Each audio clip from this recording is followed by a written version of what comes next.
ఇవాళ మనం అందరూ ఆలోచించాల్సిన, ఒకవేళ మన బిడ్డనే ఆ పరిస్థితుల్లో ఉంటే మనం ఎలాంటి నిర్ణయం తీసుకుంటాం. Keep child a centre of our universe. నేను ఎప్పుడు ఆలోచిస్తాను అధ్యక్ష, ఒక రిఫార్మ్, ఒక సంస్కరణ తీసుకురంటే నేను ముందు నా కొడుకు గురించి ఆలోచిస్తాను అధ్యక్ష. దేవాంశ్కి ఇది ఎట్లా ఎఫెక్ట్ అవుతుంది, ఇది పాజిటివా నెగిటివా, అట్లా ఆలోచించి దాని తర్వాతనే మనం నిర్ణయం తీసుకోవాలి. నేను డిపార్ట్మెంట్కి ప్రతి మీటింగ్లో చెప్తాను అధ్యక్ష, ఎవ్రీ మీటింగ్ నేను చెప్తాను. ఎందుకంటే పిల్లలు ఉన్నారు, తల్లిదండ్రులు ఉన్నారు, ఆస్పిరెంట్స్ ఉన్నారు, అందరూ చూస్తున్నారు మన వైపు, కోట్లాది మంది మన వైపు చూస్తున్నారు. ఒక మోడల్గా మనం చేయాలి. ఏం చేసినా భారతదేశంలో నంబర్ 1 మోడల్ ఆంధ్ర రాష్ట్రం చేయాలి. ఆ లక్ష్యంతో మేము చేస్తున్నాం అధ్యక్ష. మన జరిగిన ఎగ్జామ్స్లో కొంతమందికి అవకాశం రాలేదు. ఎస్, మళ్ళీ ఎగ్జామ్స్ నిర్వహిస్తున్నాం. Definitely prepare. ఎగ్జామ్స్ త్వరలో ఆల్రెడీ జాబ్ క్యాలెండర్లో మేము ప్రకటించాం ఎప్పుడు ఎగ్జామ్స్ ఉంటాయి. టెట్ అయింది, ఇంకా డిఎస్సి నోటిఫికేషన్ కూడా ఇస్తాం. ప్రిపేర్ అవ్వండి. మళ్ళీ మెరుగైన అవకాశం మీకు వస్తుంది, దాంట్లో మీకు ఎలాంటి సందేహం లేదు. చాలా పారదర్శకంగా నిర్వహిస్తున్నాం. కాబట్టి మీరు సలహా సూచనలు కూడా ఇవ్వండి. We are open. ఒక మంత్రిగా I'm ready to take feedback. గౌరవ సభ్యులు మీరు ఇవ్వండి, ఆస్పిరెంట్స్ కూడా నాకు ఫీడ్బ్యాక్ ఇవ్వండి. ఇంకా ఈ సిస్టమ్ని ఎట్లా రాక్ సాలిడ్ చేద్దాం, పర్ఫెక్ట్ మెకానిజం ఎట్లా చేయాలి మీరు చెప్పండి. తప్పనిసరిగా వీ విల్ ఇన్కార్పొరేట్. మెరిట్ ఉంటే 100% మేము ఇన్కార్పొరేట్ చేస్తాం అధ్యక్ష. ఈరోజు నిజంగానే నాకు చాలా ఆనందంగా ఉంది అధ్యక్ష. ఎందుకంటున్నానంటే ఉపాధ్యాయులు మనతో ఉన్నారు అధ్యక్ష. 16,000 మంది ఎవరైతే నియామకం అయ్యారో వాళ్ళు స్వచ్ఛందంగా బయటకు వచ్చి మొన్న కర్నూలులో అద్భుతమైన ర్యాలీ చేశారు. మొన్న జరిగిన సండే కూడా అద్భుతంగా విజయవాడలో ర్యాలీ చేశారు అధ్యక్ష. నిజంగానే వాళ్ళకి నేను సభ తరపున, అదేవిధంగా ప్రభుత్వం తరపున నా హృదయపూర్వక ధన్యవాదాలు తెలియజేసుకున్నాను అధ్యక్ష. ఎందుకంటే మీరు అలాంటి ర్యాలీ చేసినప్పుడే మాకు కొండంత బలం. పారదర్శకంగా మేము చేసామని మేము చెప్తాం ఒకే అయితే డైరెక్ట్గా ఎవరైతే టీచర్గా వచ్చారో వాళ్ళు చెప్తాం ఇంకా కొండంత బలం అధ్యక్ష.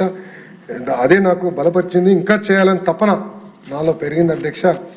ఈరోజు క్షమించాలి, గొడ్డలి పార్టీ నాయకుడు రాలేదు అధ్యక్ష. ఆయన జగనన్న వ్యక్తి లోకేష్ని ప్రశ్నించట్లేదు అధ్యక్ష. జగనన్న వ్యక్తి గౌరవ ముఖ్యమంత్రి చంద్రబాబు నాయుడు గారిని ప్రశ్నించట్లేదు అధ్యక్ష. జగనన్న వ్యక్తి ప్రభుత్వాన్ని ప్రశ్నించట్లేదట అధ్యక్ష. జగనన్న వ్యక్తి అంబేద్కర్ గారిని ప్రశ్నిస్తున్నారు అధ్యక్ష. ఎందుకంటున్నానంటే ఇది అంబేద్కర్ గారు రాజ్యాంగంలో రిజర్వేషన్ విధానం తీసుకొచ్చిన వ్యక్తి, అది మేము పాటిస్తున్నాం. వర్టికల్ హారిజాంటల్ రిజర్వేషన్ పారదర్శకంగా నిర్వహించాల లక్ష్యంతో మేమున్నాం. అంబేద్కర్ గారిని ప్రశ్నిస్తున్నారు అధ్యక్ష గొడ్డలి పార్టీ నాయకుడు అధ్యక్ష. దానికి సమాధానం చెప్పమనండి అధ్యక్ష. ముందు అధ్యక్ష ప్రెస్ మీట్లు ఎందుకు అధ్యక్ష, రమ్మనండి హౌస్కి. ఎందుకు రాలేదైనా? నేను ఛాలెంజ్ చేశాను అధ్యక్ష. ఇది 4వ ఛాలెంజ్ చేస్తాను.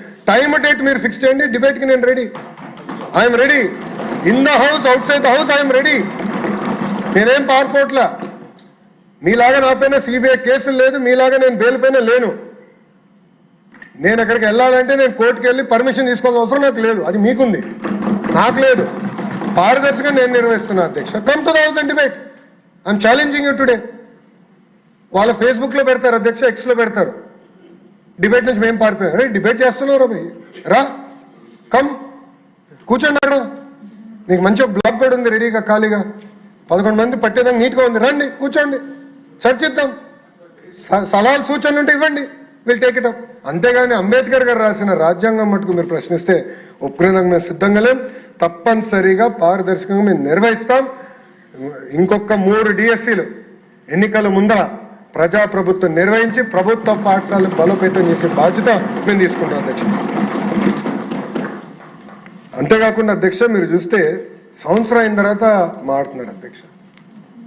మొత్తం ప్రోగ్రామ్ అయిపోయింది, టీచర్లు ట్రైనింగ్ అయిపోయింది, అంతా అయిన తర్వాత సంవత్సరం తర్వాత వచ్చి ఇప్పుడు ఏదో అవకతవకలు జరిగినాయి. అంటే ఎక్కడో కాక్రోచ్ జనతా పార్టీ యాజిటేషన్ చేసింది, అది ఆదర్శంగా తీసుకుందాం. మేము కూడా ఆయన అన్నాడు కదా, నేను కూడా ఒక కాక్రోచ్ అని ఆయన అన్నాడు. ఆయన కాక్రోచ్ అంట. రమ్మనండి, రమ్మని చెప్పండి హౌస్కి. We are ready to debate. సలహా సూచనలు ఇవ్వండి, సిస్టమ్ని ఇంకా స్ట్రెంథెన్ చేస్తాం. అంతేగాని 3 గంటలు ప్రెస్ మీట్ పెట్టి మేమైతే సిద్ధంగా లేము. చాలా స్పష్టంగా సమాధానం చెప్పేదానికి మేము సిద్ధంగా ఉన్నాం. నేను మళ్ళీ ఛాలెంజ్ చేస్తున్నా, come to the house, come set. ఇంకో 3 రోజులు ఉంది, ఈ రోజు కలిపితే 4 రోజులు ఉంది, రండి హౌస్కి రండి. ఆయన ఇంకా బెంగళూరులో ఉన్నట్టున్నాడు అధ్యక్ష, ఇంకా వచ్చినట్లేడు తాడేపల్లికి, ఇంకా బెంగళూరులోనే ఉన్నాడు ఆయన. మళ్ళీ ప్రత్యేక విమానం తీసుకుని రావాలి. ఆయన వస్తే వీఆర్ రెడీ టు ఆన్సర్ అధ్యక్ష. దాంట్లో ఎలాంటి సందేహం లేదు అధ్యక్ష. అధ్యక్ష, గౌరవ సభ్యులు ఒక విషయం కూడా తెలుసుకోవాలి అధ్యక్ష. 2019 నుంచి 24 వరకు సుమారుగా 12 లక్షల మంది పిల్లలు ప్రభుత్వ పాఠశాలల నుంచి ప్రైవేట్ పాఠశాలకు వెళ్ళిపోయారు అధ్యక్ష. ఎందుకంటే టీచర్ లేరు, టీచర్ నియామకం లేదు. దానివల్ల చాలా తీవ్రంగా నష్టపోయింది నిరుపేద కుటుంబాల అధ్యక్ష. అందుకే అధ్యక్ష, ఉపాధ్యాయులకి మేము పెద్దపీట వేస్తున్నాం, ఉపాధ్యాయుల్ని మేము మనస్ఫూర్తిగా గౌరవిస్తున్నాం, ఉపాధ్యాయుల దగ్గర నుంచి సలహాలు సూచనలు తీసుకుంటున్నాం. బెస్ట్ టీచర్ని నేను నెలకొకరిని కలుస్తున్నా. రేపు క్లస్టర్ మీటింగ్ ఉంటే 22వ తారీఖు విజయనగరం జిల్లా కూడా వెళ్తున్నా. క్లస్టర్ మీటింగ్లో నేను పాల్గొంటున్నా. డైరెక్ట్గా వాళ్ళ దగ్గర నుంచి ఫీడ్బ్యాక్ తీసుకోవాలి లక్ష్యంతో పనిచేస్తున్నా. ఆల్రెడీ కొంతమంది బెస్ట్ టీచర్స్ సగం మంది సింగపూర్ కూడా వెళ్ళొచ్చారు. వెళ్ళొచ్చిన తర్వాత వాళ్ళు తిప్పి నాకు ప్రెజెంటేషన్ కూడా చేశారు, అక్కడ ఏం నేర్చుకున్నారు, ఏం మనం అమలు చేయొచ్చు అని. ఇప్పుడు ఇంకో సెట్ ఫిన్లాండ్కి పంపించాడు, ఇంకో సెట్ ఆఫ్ టీచర్స్ ఫిన్లాండ్కి వెళ్ళారు. ఇన్ఫాక్ట్ కమిషనర్ గారు కూడా వెళ్ళాల్సిన అవసరం ఉంది, కానీ డిఎస్సి పైన డిస్కషన్ ఉంటుంది. మీరు ఉండండి నేను రిక్వెస్ట్ చేశాను. అంటే మేడం గారు కూడా ఫిన్లాండ్కి వెళ్ళి ఫిన్లాండ్ మోడల్ ఆఫ్ ఎడ్యుకేషన్ నుంచి మనం ఏం నేర్చుకోవచ్చు, అది ప్రభుత్వ పాఠశాలలో ఎలా అమలు చేయాలి అని దానిపైన కూడా చాలా సీరియస్గా తీసుకుంటున్నాం అధ్యక్ష. అట్లా ఒక పారదర్శకంగా మేము నిర్వహిస్తున్నాం అధ్యక్ష. అధ్యక్ష, కుంభకోణాలు అనేది వాళ్ళకి, ఆ వ్యక్తికి, జగనన్న వ్యక్తికి, ఆ కుటుంబానికి పేటెంట్ అధ్యక్ష. వాళ్ళ పేటెంట్ అధ్యక్ష. ఎందుకంటే డిఎస్సిలో కూడా గతంలో ఆనాడు రాజశేఖర రెడ్డి గారు ముఖ్యమంత్రిగా ఉన్నప్పుడు డిఎస్సి ఇట్లనే వాళ్ళు సరిగా నిర్వహించకుండా లీక్ అయింది అధ్యక్ష పేపర్. ఆనాడు అధ్యక్ష రవీంద్రనాథ్ రెడ్డి గారు వాళ్ళ మేనమామనే ఈ స్కామ్ చేసి ఓఎంఆర్ షీట్స్ అని హైదరాబాద్ తీసుకెళ్లారు అధ్యక్ష. హైదరాబాద్లో చేద్దాం డిఎస్సిని మొత్తం వాళ్ళ మనుషులకి ఇద్దామని. అప్పుడు ఆనాడు తెలుగుదేశం పార్టీ ప్రతిపక్షంలో ఉన్నప్పుడు పెద్ద ఎత్తున గౌరవ సభ్యులందరూ పోరాడితే డిఎస్సిని ఏకంగా ఆనాడు క్యాన్సిల్ చేశారు అధ్యక్ష. అలాంటి పరిస్థితి వాళ్ళు తీసుకొచ్చారు అధ్యక్ష. అది వాళ్ళకి పేటెంట్ అధ్యక్ష. 1,80,000 మంది టీచర్ పోస్టులు భర్తీ చేసిన పేటెంట్ తెలుగుదేశం పార్టీ అధ్యక్ష. డిఎస్సి మా పేటెంట్. పారదర్శకంగా నిర్వహిస్తాం. ముందు ఇది కూడా తీసుకెళ్తాం అధ్యక్ష. ఇది నా కమిట్మెంట్ అధ్యక్ష. యువతకి నేను కమిట్మెంట్ ఇస్తున్నా. ఎందుకంటే పాదయాత్రలో వాళ్ళు కలిసా, వాళ్ళ ఆస్పిరేషన్స్ నేను నేరుగా తెలుసుకున్నా. I'm committed to it. DSC నిర్వహిస్తాం. ఇంతేకాకుండా గ్రూప్స్ కూడా చాలా పకడ్బందీగా నిర్వహిస్తాం. దాన్ని కూడా ఒక గ్రూప్ ఆఫ్ మినిస్టర్స్ ఇన్ఫార్మ్గా కూర్చుని టైం బాండ్ ప్రోగ్రామ్ మేమే పెట్టుకుని అది నిర్వహించే ప్రక్రియలో మేము వెళ్తున్నాం అధ్యక్ష. అందుకే గౌరవ సభ్యులందరూ కూడా కోరేది ఇది డిస్కస్ చేయాలి, చర్చించాలి. మీరు కూడా తిరిగి నియోజకవర్గం వెళ్ళినప్పుడు దయచేసి మనం నిర్వహించిన డిఎస్సి ద్వారా వచ్చిన టీచర్స్ని కూడా కలవండి. ఎందుకంటే నిజంగానే వాళ్ళని కలిస్తే మనకు కొండంత బలం, ధైర్యం వస్తుంది. అంటే ఎలాంటి బ్యాక్గ్రౌండ్ నుంచి వచ్చిన వారు వాళ్ళు ఈరోజు టీచర్ అయ్యే పారదర్శకంగా నిలబడి వాళ్ళు మాడుతుంటే నాకే ఆశ్చర్యం ఉంది. ఎంత పర్ఫెక్ట్గా సమాధానం చెప్తున్నారంటే గొడ్డలి పార్టీ నాయకుడికి బహుశా మనం కూడా సభ్యులుగా చెప్పలేకపోతున్నాం. అంత నీట్గా సమాధానం చెప్తున్నారు అధ్యక్ష. అందుకే సెషన్ అయిందా, దయచేసి వెళ్ళండి. మీరు కూడా మీ నియోజకవర్గాల్లో ఈ డిఎస్సి ద్వారా వచ్చిన టీచర్ని కలిస్తే మీకు కూడా చాలా ఐడియాలు వస్తాయి. మీరు కూడా వాళ్ళతో సంప్రదింపులు చేసిన తర్వాత ఇంప్రూవ్ సిస్టమ్ ఇంకా ఫర్దర్గా ఇంకా ఎలా ఫైన్ ట్యూన్ చేయాలి, ఇంకా పకడ్బందీగా ఎలా చేయాలి దానిపైన కూడా మీరు సలహా సూచనలు ఇవ్వండి. నేను కూడా మొన్న రివ్యూ చేసినప్పుడు డిపార్ట్మెంట్ చెప్పా, ఎట్లయితే టీచర్ ట్రాన్స్ఫర్ యాక్ట్ తీసుకొచ్చాము, టీచర్ రిక్రూట్మెంట్ కూడా బహుశా ఒక బలమైన యాక్ట్ తీసుకొచ్చి ఈ ప్రాసెస్ మొత్తం టైట్ చేస్తే శాశ్వతంగా ఈ మెకానిజం ఉండాలి. సో రేపు ఎందుకంటే మంత్రిగా నేను శాశ్వతం కాదు అధ్యక్ష, రేపు వేరే వాళ్ళు వస్తారు మంత్రి, కానీ వ్యవస్థ శాశ్వతం అధ్యక్ష. Education department is permanent. వ్యవస్థ శాశ్వతంగా ఉండాలన్నప్పుడు 100 సంవత్సరాలు ఈ వ్యవస్థ ముందరికి వెళ్ళాలంటే మెకానిజం కూడా బలోపేతం చేయాల్సిన అవసరం ఉంది అధ్యక్ష. అందుకే మేము అది కూడా డిస్కస్ చేస్తున్నాం. టీచర్ ట్రాన్స్ఫర్ యాక్ట్ ఎట్లయితే చేసాం అదేవిధంగా టీచర్ రిక్రూట్మెంట్ కూడా ఒక అద్భుతమైన యాక్ట్ తీసుకొస్తే బాగుంటుందని కూడా మేము చర్చిస్తున్నాం అధ్యక్ష. కానీ ఏది ఏమైనా పారదర్శకంగా డిఎస్సి నిర్వహించాం. రాబోయే 3 ఎన్నికల ముందర రాబోయే 3 డిఎస్సీలు కూడా పారదర్శకంగా నిర్వహించి యువతకి ఉద్యోగాలు ఉపాధి కల్పిస్తాం. అంతేకాకుండా ప్రభుత్వ పాఠశాలలు బలోపేతం చేస్తాం అధ్యక్ష. ఇదే హౌస్లో ఇదే సీట్లో నేను ఆనాడు హామీ ఇచ్చాను. అందరూ చూస్తూ ఉంటారు, త్వరలో వస్తుంది ప్రభుత్వ పాఠశాలలో నో అడ్మిషన్స్, ఫుల్ ఉంటుందని ఆనాడు నేను హామీ ఇచ్చాను అధ్యక్ష. ఈరోజు నేను గర్వంగా చెప్తున్నాను అధ్యక్ష, 1,10,000 మంది పిల్లలు ప్రైవేట్ స్కూల్ నుంచి ప్రభుత్వ పాఠశాలకి ఈ సంవత్సరం అడ్మిషన్ తీసుకున్నారు అధ్యక్ష. అది ప్రజాప్రభుత్వానికి ఉన్న చిత్తశుద్ధి అధ్యక్ష. అధ్యక్ష, మా నియోజకవర్గం మంగళగిరి నియోజకవర్గంలో నిడమరు స్కూల్ని నేను స్వయంగా దత్తత తీసుకున్నాను అధ్యక్ష. ఒక ఇంటర్నేషనల్ స్కూల్ ఏర్పాటు చేయాలని నిర్ణయం తీసుకుని రీవ్యామ్ చేసాం, స్కూల్ ఇన్ఫ్రాస్ట్రక్చర్ రీవ్యామ్ చేసాం అధ్యక్ష. అధ్యక్ష, ఏదో కార్యక్రమానికి మంగళగిరికి వెళ్ళారు అధ్యక్ష. ఒక తల్లి వచ్చి నాతో గొడవ పెట్టుకున్నది, గట్టిగా అరుస్తుంది అధ్యక్ష. నాకు పాప ఉంది, పాపకి అడ్మిషన్ కావాలి. జనరల్గా ఏమనుకున్నానంటే ఏదో ప్రైవేట్ స్కూల్లోనే ఇక్కడ అడ్మిషన్ కావాలంటుందని. లేదు, నిడమరులో కావాలి అడ్మిషన్, నువ్వు ఫోన్ చేసి చెప్పే హెచ్ఎంకి ఇస్తుంది కదా అని. మన తల్లి హెచ్ఎం గారు నేను చెప్పిన హిందూ మేడం గారు చాలా స్ట్రిక్ట్ మేడం, ఎగ్జామ్ రాయాల్సిందే మీ పాప. నిడమరు స్కూల్కి ఎగ్జామ్స్ పెడుతున్నారు అధ్యక్ష. ప్రభుత్వ పాఠశాలలోకి పిల్లలు తీసినా ఎగ్జామ్స్ నిర్వహిస్తున్నారు అధ్యక్ష. చాలా మంది నియోజకవర్గాలు మారి మా నియోజకవర్గానికి వచ్చి ఈరోజు ఆధార్ ఇక్కడిది పెట్టుకుని అప్లై చేస్తున్నారు అధ్యక్ష అడ్మిషన్. ఇది అమెరికాలో చూసేవాళ్ళు అధ్యక్ష. School district concept. ఒక మంచి స్కూల్ ఉన్న డిస్ట్రిక్ట్ ఉంటే తల్లిదండ్రులు ఆ డిస్ట్రిక్ట్కి వెళ్తారు, అంటే ఆ ఏరియాకి వెళ్ళి ఉంటారు అధ్యక్ష. అది స్కూల్ డిస్ట్రిక్ట్ కాన్సెప్ట్. ఆ కాన్సెప్ట్ ఇప్పుడు కనపడుతుంది అధ్యక్ష. గౌరవ మంత్రి గారు నారాయణ గారు కూడా ఇట్లానే 2 స్కూల్స్ దత్తత తీసుకున్నారు, అద్భుతంగా చేశారు. గంటా శ్రీనివాసరావు గారు ఒక స్కూల్ దత్తత తీసుకున్నారు, అద్భుతంగా చేశారు అధ్యక్ష. మీరు కూడా అనేక స్కూల్స్లో కంప్యూటర్ ల్యాబ్స్ మీరు ఏర్పాటు చేశారు.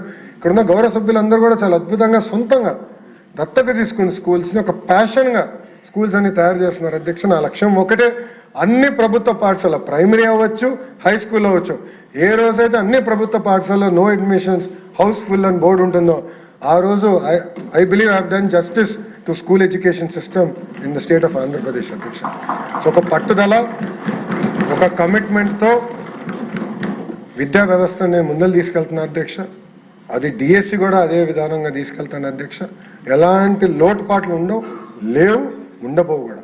చాలా పారదర్శకంగా నిర్వహిస్తాను అధ్యక్ష. ఎందుకంటే గౌరవ ముఖ్యమంత్రి గారు నాకు చాలా స్పష్టంగా చెప్పారు, కేవలం భారతదేశంలో కాదు ప్రపంచంలో ఉన్న అన్ని సిస్టమ్స్ మీరు స్టడీ చేయండి, పర్ఫెక్ట్గా చేయాలి. ఎక్కడ కానీ నాకు ఒక్క కంప్లైంట్ వస్తే మటుకు నేను నిన్ను వదిలిపెట్టాను. నేను చాలా స్పష్టంగా ఏ రోజైతే నన్ను మంత్రి చేశారో ఆ రోజే నాకు ఆయన వార్నింగ్, స్వీట్ వార్నింగ్ ఇచ్చి నాకు ఈ శాఖ కేటాయించారు అధ్యక్ష.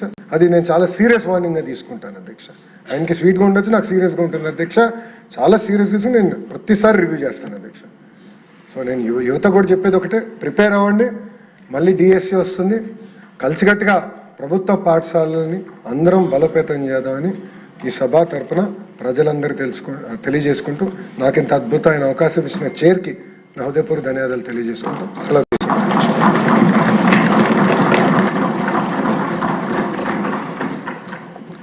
150 పైగా కుట్రలు ఛేదించి అత్యంత పారదర్శకంగా 16,000 మందికి పైగా ఉద్యోగాలు ఇచ్చి అందరికీ అర్థమయ్యేలాగా, రాష్ట్ర ప్రజలందరికీ అర్థమయ్యేలాగా చాలా స్పష్టంగా ఎక్స్ప్లెయిన్ చేసిన మీ విధానాన్ని అభినందిస్తూ, ఇంకా మీరు ఓపెన్గా ఆఫర్ ఇచ్చారు, హౌస్కి రండి చర్చిద్దామని. ఒకసారి ఇది చూస్తే ఇంకా చర్చించవలసిన అవసరం రాదు అని నేను అనుకుంటున్నా. ఎవరికి కూడా మరొకసారి మిమ్మల్ని అభినందిస్తూ, ఇప్పుడు దీనిపై గౌరవ మంత్రి గారు మాట్లాడిన దాని మీద కొందరు అభిప్రాయం కూడా వెలువచ్చుతారు. ముందుగా మద్దిపాటి వెంకటరాజు గారు. ధన్యవాదాలు అధ్యక్ష, నాకు ఇంత గొప్పటి అవకాశాన్ని ఇచ్చినందుకు. గౌరవ మంత్రి గారికి కూడా ధన్యవాదాలు అధ్యక్ష. ఎందుకంటే ఇంత పారదర్శకంగా ఒక రూపకల్పన చేసి ఇంత పెద్ద ఎత్తున నియామకాలు చేయడం, అది వేలాది మంది జీవితాల్లో, లక్షలాది మంది విద్యార్థుల జీవితాల్లో వెలుగు నింపడానికి ఒక ఆరంభమైనందుకు ధన్యవాదాలు తెలియజేసుకుంటూ, అధ్యక్ష, నిన్నగాక మొన్న మనం స్వతంత్ర దినోత్సవ వేడుకలు జరుపుకున్నాం. 80వ స్వతంత్ర దినోత్సవ వేడుకలు జరుపుకున్నాం. ఇప్పుడు మనం 80వ సంవత్సరంలోకి అడుగుపెట్టిన సందర్భంలో ఏదైతే ప్రజాస్వామ్య వ్యవస్థ మూలాలు ఉంటాయో, స్వేచ్ఛా సమానత్వం, ఈ 2 అంశాల మీద ప్రభుత్వాలు నిరంతర ప్రయత్నం చేస్తూ ఉంటేనే తప్ప అనుకున్న లక్ష్యాలు, ప్రజాస్వామ్య వ్యవస్థ లక్ష్యాలు చేరుకోలేము అధ్యక్ష. ఏదైతే ప్రభుత్వాలు విధిగా పాటించాల్సిన స్వేచ్ఛ కావచ్చు, సమానత్వం కావచ్చు, డాక్టర్ బాబాసాహెబ్ అంబేద్కర్ గారు వారు అనేక ప్రసంగాల్లో ఒక అంశాన్ని స్పష్టంగా చెప్పారు అధ్యక్ష. అట్టడుగు వర్గాలుగా ఉన్నవాళ్ళు కావచ్చు, పేద వర్గాలుగా ఉన్నవారు కావచ్చు, అజ్ఞానంలో చీకటిలో బతుకుతున్న అనేక మందికి వెలుగును నింపగలిగింది విద్య మాత్రమే. విద్య మీకు సమాజంలో గౌరవాన్ని ఇవ్వగలుగుతుంది. విద్య ద్వారా మాత్రమే మీరు వివక్షలోంచి బయటకు రాగలరు అని ఆయన స్పష్టంగా అనేక ప్రసంగాల్లో చెప్పడం జరిగింది.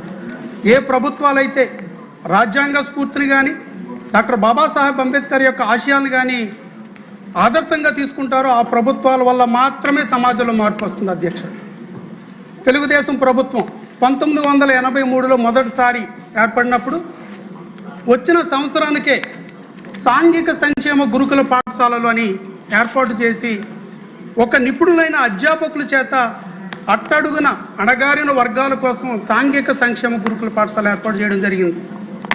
ఆ పాఠశాలల ద్వారా లక్షలాది మంది విద్యార్థులు మధ్యతరగతి, దిగువ మధ్య తరగతి, అట్టడుగు వర్గాల్లో ఉన్న వాళ్ళు అక్కడ చదువుకొని నిపుణులైన అధ్యాపకుల చేత చదువులు నేర్చుకొని ఒక గొప్ప స్థానాలకు రాగలిగారు. ఎంతోమంది జీవితాల్లో వెలుగులు నింపగలిగాయి. నేను ఒక ఉదాహరణ. ఒక మధ్యతరగతి దళిత కుటుంబానికి చెందిన నేను సాంఘిక సంక్షేమ గురుకుల పాఠశాల, తెలుగుదేశం పార్టీ ఏర్పాటు చేసిన సాంఘిక సంక్షేమ గురుకుల పాఠశాలలో ఒక నిపుణులైన అధ్యాపకుల చేత విద్యను అభ్యసించడం ద్వారా ఒక సాఫ్ట్వేర్ ఇంజనీర్ అవ్వగలిగాను. అమెరికా లాంటి దేశాల్లో ఉద్యోగం చేయగలిగాను. ఈరోజు ఈ సభలో మీ ముందు నిలబడగలిగాను. అధ్యక్ష,